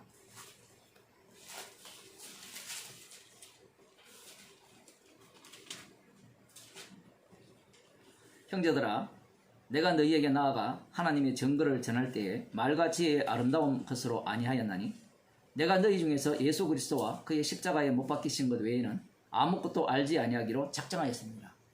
복음을 전할 때 사도 바울은 말과 지혜의 아름다운 것으로 하지 아니했다라고 하죠. 말과 지혜의 아름다운이라는 이 표현은 이런 겁니다. 복음을 전할 때 설득하려고 덤비는 거예요. 이게 목사가 그런 유혹을 되게 많이 받거든요. 복음을 전할 때, 설교를 할 때. 그럴 때는 주님이 확 망하게 해버립니다. 그런 일을 좀 당해봐야 되는데, 말과 지혜로 한다는 것은 내가 성경을 제대로 연구해서 논리성을 쫙 갖고 1시간 동안 2시간 동안 쫙 설명했을 때 사람들에게 뭘 하겠다는 감동을 끼치겠다는 거예요. 감동되는 설교가 은혜가 되는 설교예요. 예? 사람들은 그런 설교를 이렇게 제대로 한 설교를 이렇게 생각하잖아요. 사도 바울은 뭐라고 하는 거야? 사람의 말과 지혜의 아름다운 것을 하지 않았다. 왜 아름답다라고 표현했는가 하면 사람이 자기를 설득할 때 설득을 딱 당할 때는 그 말 자체가 아름다운 거예요. 아름답지 않다는 것은 듣기 싫다는 얘기잖아요. 그죠? 그래서 복음이라는 것을 전할 때도 내가 불쾌하지 않게 기분 나쁘지 않게 잘 포장을 해서 나에게 거리낌이 없도록 그렇게 해달라고 사람들은 요청하거든요. 근데 사도 바울이 전하는 복음의 내용을 보면 막무가내예요. 막무가내.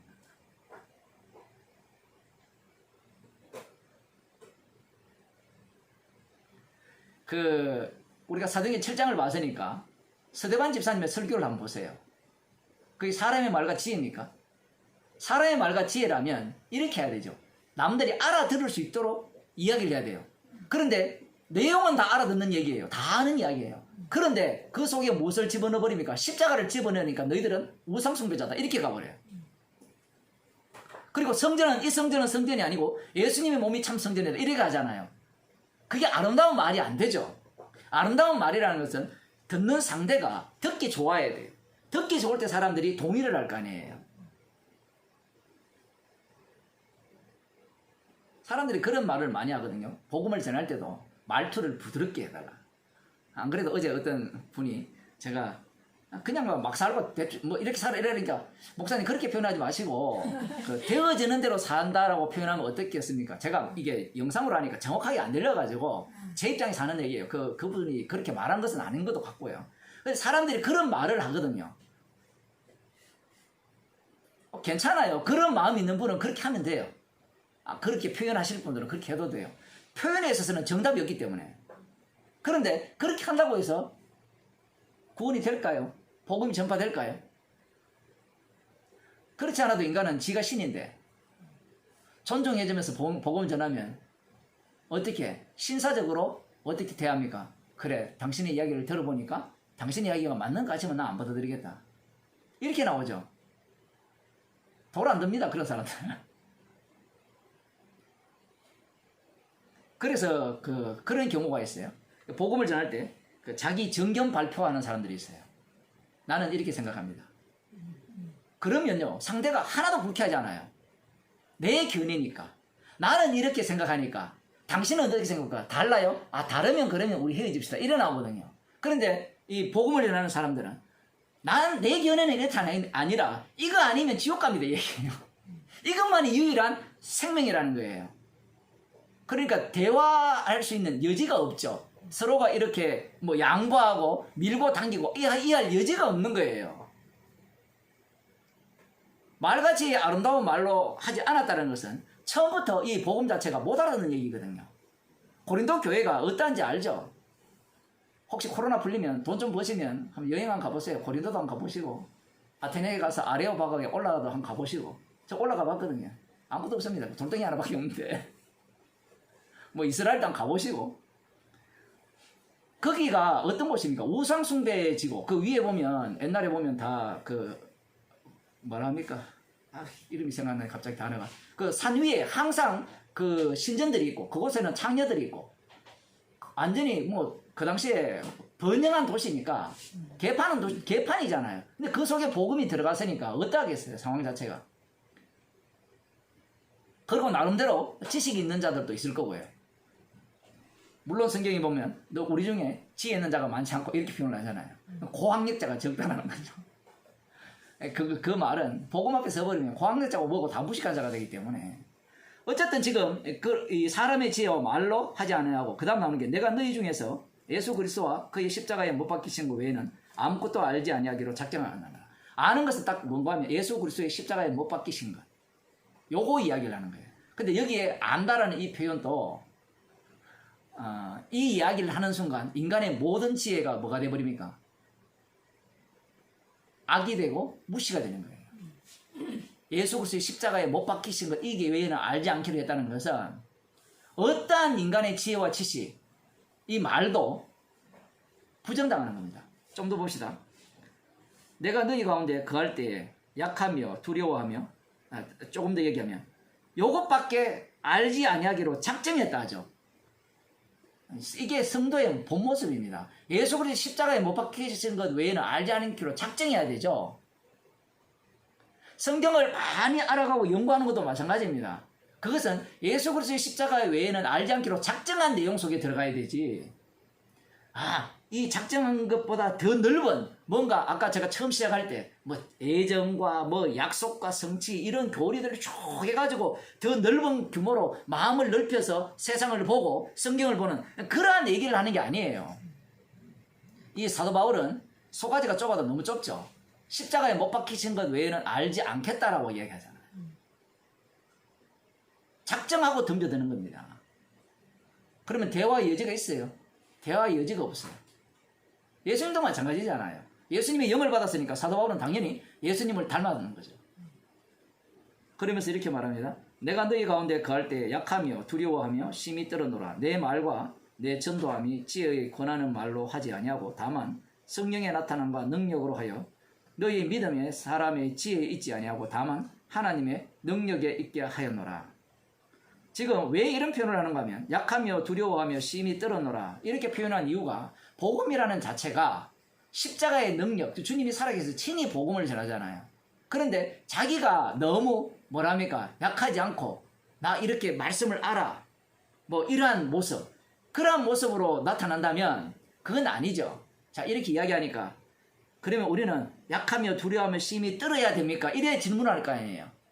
그 얘기가 아니에요. 지금 고린도 이 편지를 한번 보세요. 얼마나 강합니까? 사도 바울이. 무슨 말인지 이해돼요?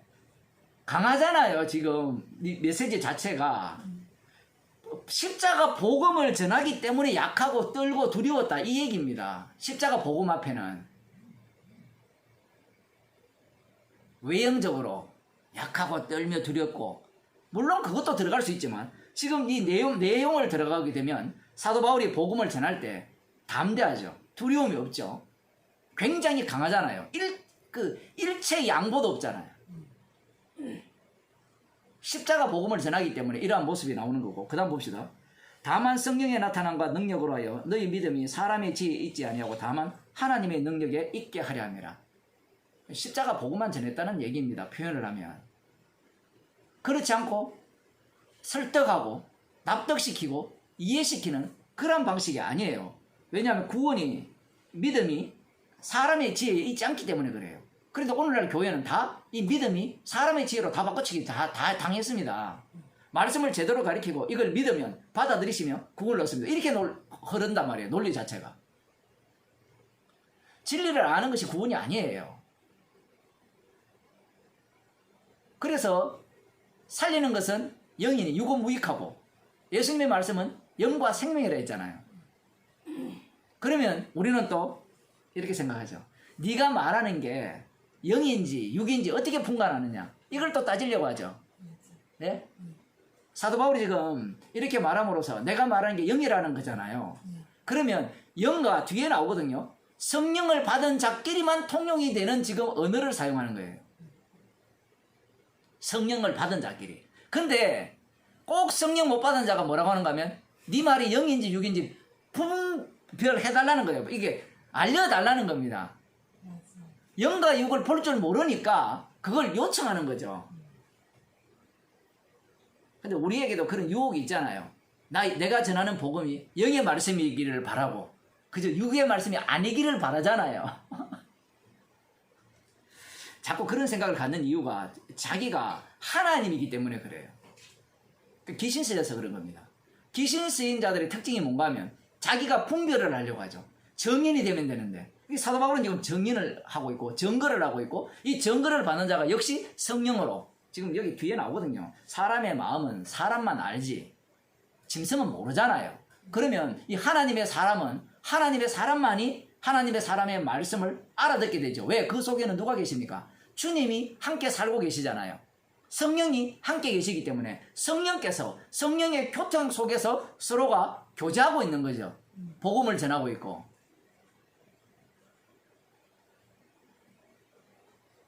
그런 사람 만나면 답답하죠.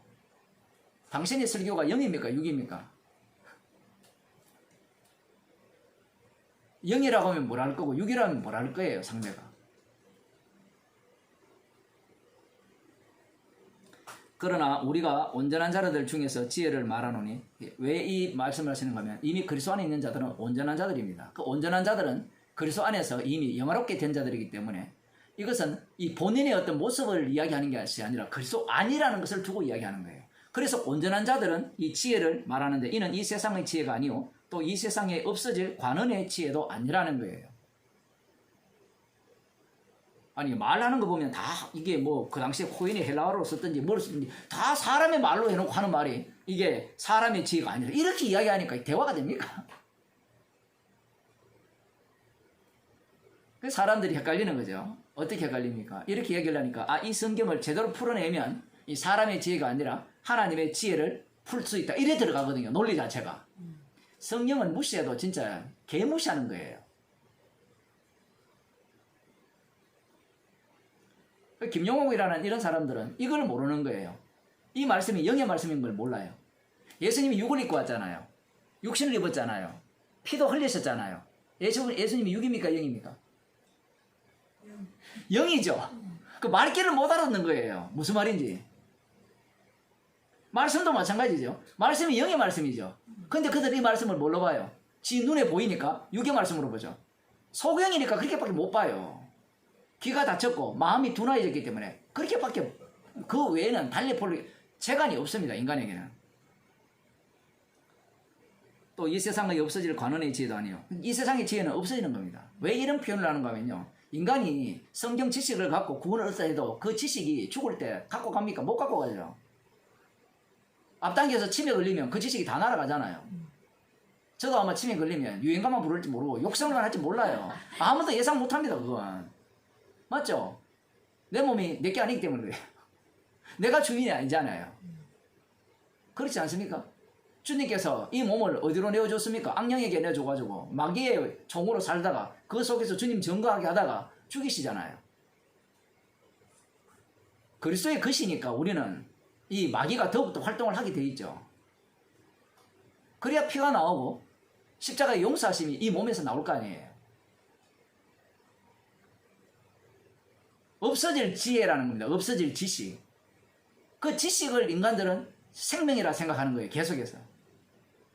많은 사람들이 진리를 찾아서 유튜브를 헤매고 뭐 요즘은 유튜브가 그런 기능에 완전 노방전도입니다. 유튜브가. 얼마나 재밌는가 하면 이렇게 생중계하다 보면 왔다가 털다가 한 10초 듣다가 가는 사람도 있고요. 별별 사람이 다 있죠. 하여튼 재밌는 것 같아요. 그래서 뭐 듣다가 마음에 안 드니까 뭐 얼굴을 보고 계속 있든지 뭐 어떤 간에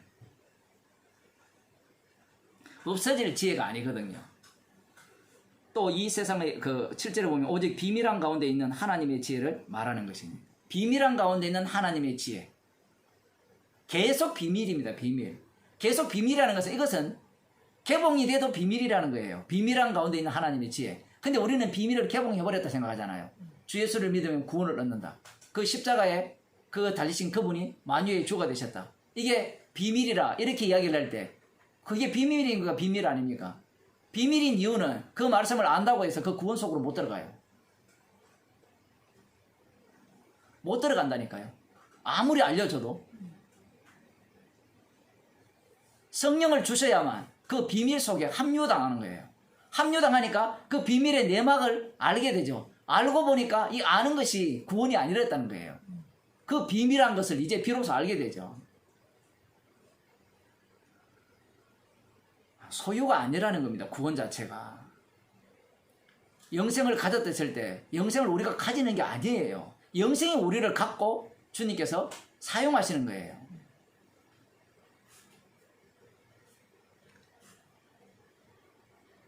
하나님의 지혜를 말하는 것이니 곧 감추었던 것인데 하나님이 우리의 영광을 위하사 만세전에 미리 정하신 것이라. 여기 보면 우리의 영광이 나오죠. 우리의 영광.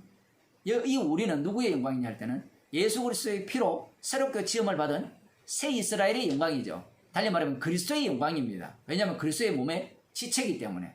그러다면 여기에 우리의 영광은 결국은 누구를 증거하게 되느냐 할 때는 어린 양의 피를 증거하게 되죠. 우리의 영광을 위했다. 이렇게 얘기하니까 예수님이 십자가에 달려 죽으신 것은 우리의 영광을 위합니다. 또 이렇게 해석을 하잖아요. 이런 것까지도 다 설명을 해야 할 수밖에 없죠. 인간들이 해석법은 항상 육적인 해석법이니까. 이 영광을 위해서 만세전에 미리 정하신 것이라죠. 만세전에 미리 정했다라는 이 말은 이미 아버지와 아들, 창조를 하시기 전부터 이미 아버지와 아들이 이미 약속한 대로 이 세상을 만드시고 그 약속을 이루기 위해서 아들을 십자가이신 주님의 주되심을 위해서 그 주님의 피로 만드신 새로운 그리스도의 몸의 지체죠. 거기까지도 다 집어넣습니다. 그것을 위해서 이미 하나님께서 만세 전부터 미리 정한 내용이라는 거예요. 이 말은 의미는 모든 것이 말씀대로 되어진다는 겁니다. 지금 정하셨으니까 정했으니까 그냥 내버려 두는 게 아니라 말씀대로 창세기를 보면 말씀대로 되어지죠. 계속해서 되어지잖아요. 똑같아요. 정했다라는 말은 말씀대로 되어지는 상황이에요. 그 되어지는 상황 속에 지금 사도 바울이 고린도 교회와의 관계 속에 지금 들어있는 겁니다. 무슨 얘기인가 하면 정해졌으니까 정해진 대로 될 거라 이런 소리 하지 말라는 얘기예요. 제발. 사람들이 믿음이 얼마나 좋은 거 맨날 정한 대로 된대요. 구원받을 자는 구원 얻는데요. 그 말의 의미가 십자가의 능력을 증가하는 설교자의 설교예요. 근데 그걸 벌써 받아 물고 구원받을 자는 구원받죠. 지옥 갈 자는 지옥 가고. 말이야 맞죠. 근데 그 말을 한다는 것은 무슨 말이에요? 자기는 죽기 싫다 얘기예요. 고난받기 싫다는 겁니다. 정인이 되기 싫다는 거예요. 말씀대로 되어지는 걸 난 믿습니다. 믿습니다고 들어갑니까? 지일하기 바쁘죠. 사람들의 관심이 그런 거예요. 성경 해석을 다 그렇게 하는 겁니다. 말씀대로 되어지지요. 미리 정했기 때문에 그 정하심 속에 자기 백성을 집어넣어버립니다. 그러니까 급류가 그러잖아요. 우리 어릴 때 이 여름에 보면 폭우가 쏟아지고 여기 요 강 있잖아요. 가면 우리 좀 멀리 있으니까 뭐 폭우가 내릴 때 갈 일이 없지만 어릴 때는 우리는 큰 그랑이라 했거든요. 큰 그랑. 우리 동네에 있는 사투리로 우리 동네 완전 사투리죠. 그랑 알아요? 그런 표현 안 썼어요? 네 있잖아요. 조그만 이런 데는 이런 걸 이제 그랑이라고. 이제 큰 것은 큰 거랑하고 어릴 때 가보면 엄청나게 큰데 지금 가면 쪼매나거든요. 아주 작아요. 조그만데 지금은 뭐 이미 다 이렇게 뭐랍니까 수리를 다 해가지고 홍수가 나도 전혀 뭐 문제 없도록 했는데 우리 어릴 때는 홍수가 나면 뭐 다리도 막 무너지고 그런 경우도 있었거든요. 가보면 홍수가 나면 별별 게 다 떠내려오잖아요. 특히 지금 6월이죠. 6월 말쯤 정도 6월 말 7월이죠. 벌써 7월이네요. 이때 되면 이제 사과가 이제 조금 열리고 큰 것도 일찍 소도가는 있는데 폭우가 쏟아지면 그 과수 밑에 물이 흘러내려오면서 온갖 것이 다 떠내려오잖아요. 돼지도 떠내려오고 사람도 떠내려오고 우리 어릴 때 보면 그 우리 학교 선배 초등학교 그 선배가 떠내려오는 애를 이렇게 건져내서 살렸는지 죽은지 그건 모르겠고 표창장 받고 막 그랬는데 복음이라는 게 그래요. 정하신 뜻대로 되었다는 것은 그 흐르는 그 강물 속에 빠져 있는 거예요. 바깥에서 되어지네. 이런 게 아니란 얘기예요. 그런 사람 하나도 없어요. 지금 성경에 보면. 그런 인물들이 없어요.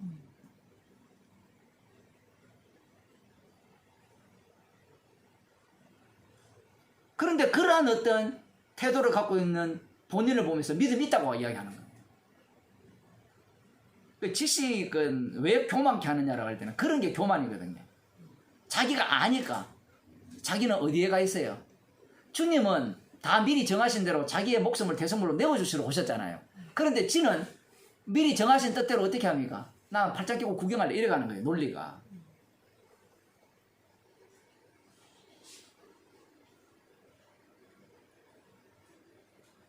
이 지혜는 이 세대의 관원이 하나도 알지 못하였나니 이 세대의 관인이 누군가 하면 1차적으로는 예수님 당시 유대인들이죠. 그렇게 먼저 봐야 돼요. 그들은 말씀 전문가들이죠. 아무리 말씀을 연구해도 십자가의 이 복음, 이 비밀은 알 수 있습니까? 없습니까? 알 수 없죠. 왜 알 수 없게 하셨습니까? 십자가의 능력에서만 이 비밀을 알 수 있게 하셨기 때문에 그래요. 달리 말하면 성령을 주신 자에게만 이 비밀이 알려지는 겁니다. 성령을 받은 자만 알려졌기 때문에 그 비밀을 발설하는 순간 그 비밀을 발설했잖아요. 복음을 전했잖아요. 그 발설하는 순간 그것도 비밀이 돼버려요. 왜냐하면 성령이 없으면 못 깨닫기 때문에 그래요. 나 비밀을 알았어요. 내 비밀을 알려줄게. 소개해도 여전히 비밀이에요. 그리고 본인에게도 마찬가지죠. 알아도 여전히 비밀로 유지되어지죠. 내 소유가 아니기 때문에. 하나님이 자기를 사랑하는 자들을 위하여 예비하신 모든 것은 그 뒤에 8절 하반절 영광의 주를 십자가에 못 박지 아니하였으리라. 이 세상과는 유대인들 뿐만 아니라 본디오 빌라도 뭐 헤로당 그런 사람들 나름대로 어떻든 무식한 사람들이 아니라 주변에 똑똑한 사람들이 배치되어 있잖아요. 그들이 이 비밀을 알았습니까? 몰랐죠. 몰랐으니까 영광의 주를 십자가에 못 박아 죽여버리는 겁니다. 그러면서 이렇게 말씀합니다.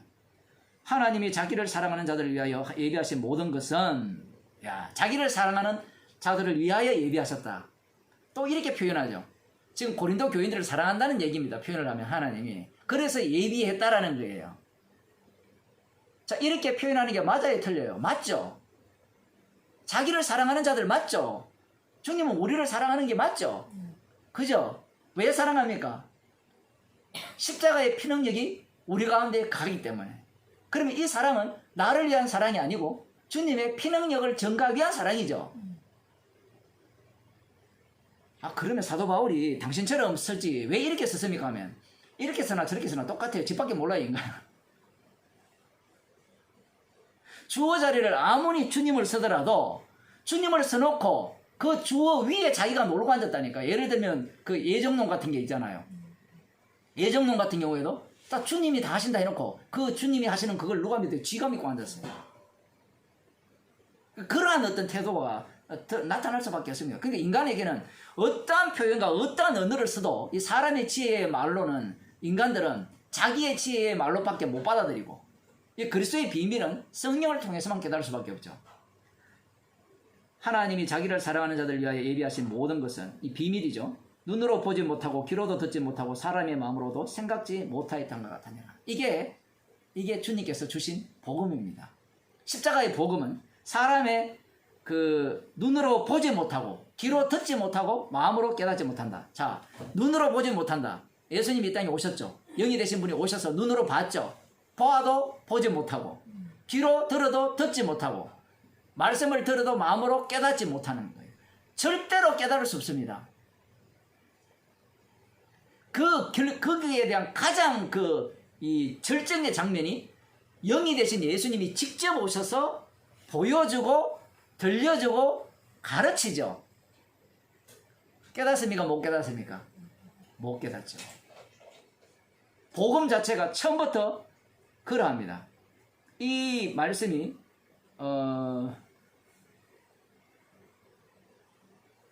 마찬가지죠. 이사야를 보게 되면 이사야 선지자를 통해서 보내준 게 눈으로 보지 못하고 귀로 듣지 못하고 깨닫지 못하게 하려 함이라. 이 내용은 사도행전 28장에도 여전히 유효합니다. 사도행전 28장에 이 말씀이 있다는 것은 사도행전 1장 2장부터 모두가 다 이미 듣기는 들어도 깨닫지 못하게 하고 보기는 보아도 알지 못하게 하게 한 복음. 오직 이 비밀은 성령으로만이 알 수 있는 이 복음. 그러면 또 사람들은 이렇게 얘기하거든요. 안 그래도 어제 말씀 나눌 때 그런 질문이 나왔는데 우리가 그러면 지옥 보내기 위해서 복음 전합니까? 우리가 지옥 보내는 게 아니라 우리는 증인이죠. 증인은 이 십자가의 복음을 전가할 뿐입니다. 전가하게 되면 그 복음의 능력이 주님이 친히 들을 자는 듣게 하시고 듣지 않을 자는 듣지 못하게 해버리죠. 성령으로 보여줄 때만 볼 수 있는 겁니다. 성령으로 들려주실 때만 들을 수 있는 거고 그리고 성령으로 깨닫게 해줄 때만 깨달을 수 있는 거예요. 사도 바울은 첨예하게 사람의 지혜와 성령을 완전히 이렇게 대척점에 놓고 있죠. 서로 완전히 충돌을 지점에 놓고 있습니다. 그러면서 말은 다 사람의 말로 하죠. 사람의 언어를 사용한단 말이에요. 이 사람의 언어가 6입니까 0입니까? 0이죠 지금. 0의 말씀이잖아요 지금.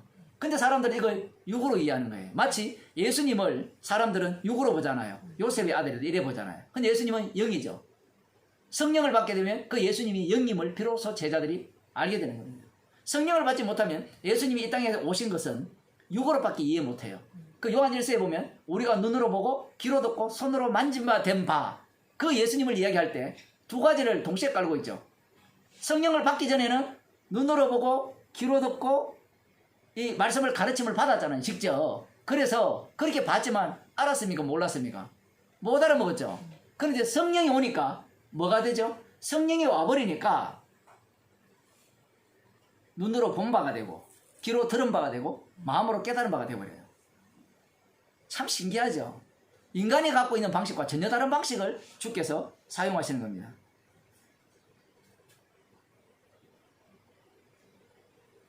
예수님께서 지금 그 요한복음에서 말씀하신 게 하나님의 가르침을 받을 것이다. 이렇게 나오죠. 그 다시 가면 46절. 이는 아버지를 본 자 있다. 그 앞부분에 보면 선지자의 글에 저희가 다 하나님의 가르치심을 받으리라. 이렇게 말씀을 하잖아요. 그 가르침을 어떻게 받습니까? 지금 고린도전서에 보면 주님께서 십자가에 달려 죽으시고 주가 되셔서 성령을 주셔서 친히 가르치시죠. 자, 잘 들어보세요. 친히 가르치시다는 말은 계속 가르친다는 거예요. 계속. 성령의 내주하심이잖아요. 가르쳤으니까 네가 알아들으라는 얘기가 아니에요. 지금 예수님은 비록 아직까지 십자가 지시지 않았지만 예수님의 말씀은 십자가의 완료성에서 지금 되어지는 말씀이에요. 십자가의 완료성에서 되어지는 말씀과 동시에 아직까지 십자가 안 지신 내용도 들어가 있고요. 다 들어 있습니다. 이 속에는. 제가 이거 여러분과 말씀을 나눌 때 이 얘기를 여러 번 했는지 모르겠지만 예수님이 이 사복음서에 말씀하시는 것은 우리는 사복음서를 볼 때 이제 십자가 지러 가시는구나 이렇게밖에 안 보이잖아요. 그죠? 대부분 그렇게 보거든요. 십자가의 완료성에서 이걸 봐야 돼요. 십자가 지러 가시는 것도 봐야 되고 완료성에서도 봐야 돼요. 이 두 가지를 동시에 다 볼 수 있어야 돼요. 이 본문 자체가. 지금 예수님 말씀 자체가 그 완료성 입장에서 말씀을 하시는 거예요. 내가 직접 가르친다는 거예요. 성령을 주시죠. 예수님의 영을 예수님이 보내신 보혜사를 보내주신 자 있잖아요. 그러면 그 성령이 누구에 대해서 가르칩니까? 예수님 끝을 갖고 가르치죠. 그 가르치다 때 누가 친히 가르칩니까? 성령께서 친히 가르치죠. 달리 표현하면 주님께서 친히 가르치신다는 얘기입니다. 그게 종말에 마지막 날에 주님께서 친히 살리는 자들에게 해당되는 말씀입니다. 기도하시겠습니다. 하나님 아버지, 나름대로 말씀을 해석하고 가르침을 받았어. 말씀대로 살아가는 그들은 스스로 하나님의 가르침을 받았다라고 생각했지만 예수님의 가르침을 거부하며 예수님을 십자가에 못 박아 죽여버렸습니다. 주께서 저희들을 긍휼히 여기사 성령을 주셔서 날마다 저희들을 가르치시고 우리 자신을 십자가 앞에 서게 하시고 십자가 외에는 알지 않기로 작정하게 하시는 그 주님의 일을 저희들을 사용하시고 주님의 일을 저희들 가운데 이루어내심을 감사드립니다. 십자가의 피정거를 위해서 우리를 부르셨고 구원을 주셨기에 피 능력만을 담대히 전하는 주의 백성이 되게 하옵소서. 예수님 이름으로 기도드리옵나이다. 아멘.